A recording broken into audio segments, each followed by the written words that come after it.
Hi guys, for today's video, ayan, ako'y gutom na mga idol. Hindi ako nakapagluto ng ulam kasi nga ako'y naglinis ng bahay. Ayan, hanggang ngayon di pa ako tapos maglaba.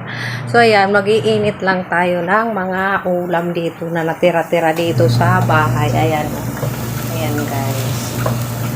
Ayan, isasalin na natin dito sa mangkok.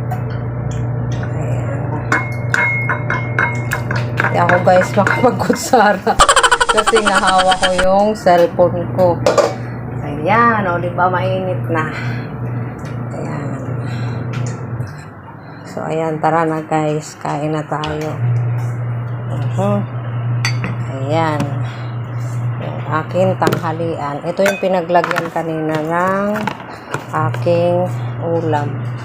Ayan guys, magpiprito pa rin tayo ng tuyo. Mayroon kasing tuyo na nabili yung asawa ko paggabi. Ayan.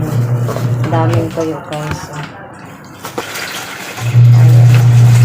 Magpiprito tayo ng mga ilang piraso lang. Ayan. Para masarap kasi kumain kapag may tuyo. Nag-start na ako magprito. Ayan. Kukuha lang ako nito siguro mga 5 piraso guys. Ayan. Hinahan natin yung apoy.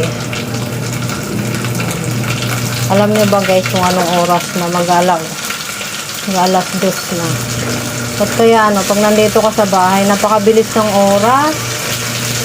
Pero pag nasa work ka, nako, parang ang bagal-bagal ng oras. Kasi kami guys, pag nasa trabaho, yung oras lang binabantayan namin. Pag nandito sa bahay, pag hawak mo cellphone talaga, hindi mo mamalayan ang oras eh. Hapon na pala, tanghali na or hapon na ganun. Kaya napaka talaga, time is gold. Yan. Guys, yan yung aking ininit na ulam.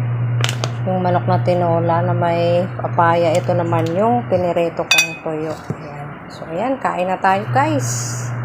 Ayan, tsak mapaparami. Ayan, mayroon din akong tubig na mayroong yellow. Ayan, kain na tayo. Ayan. Tanghalian ko ay 1:45. Ayan. Oh. Ayan guys. Oh. 1:45. Ayan yung tanghalian natin.